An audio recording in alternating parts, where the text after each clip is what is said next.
আসসালামু আলাইকুম। এখন আমি চিকেন ফ্রাই করব, সেই জন্য চিকেনটাকে ভালো করে মশলা মাখিয়ে 15 মিনিট মতো নর্মাল ফ্রিজে রেখে দিয়েছিলাম। এখানে চিকেন ফ্রাইয়ের জন্য আমি কিছু মশলা অ্যাড করেছি। টক দই, 1 চামচ লেবু, আলাদিনের চিকেন ফ্রাই মশলা,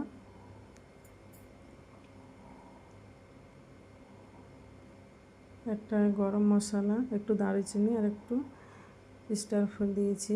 এখানে ভালোভাবে আমি চিকেনটাকে এপাশ ওপাশ নেড়ে ফ্রাই করে নেব। চিকেন ফ্রাইয়ের জন্য নর্মাল আঁচে রাখবেন চুলাটা।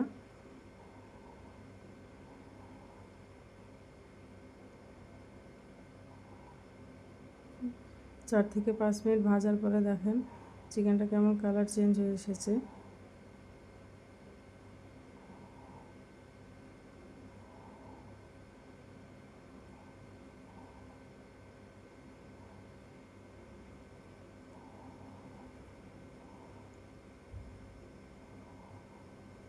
খুব সহজভাবেই চিকেন ফ্রাইটা করা যায়। সবগুলো চিকেন ফ্রাই আমার হয়ে গেছে, আমি উঠিয়ে নেব এবার।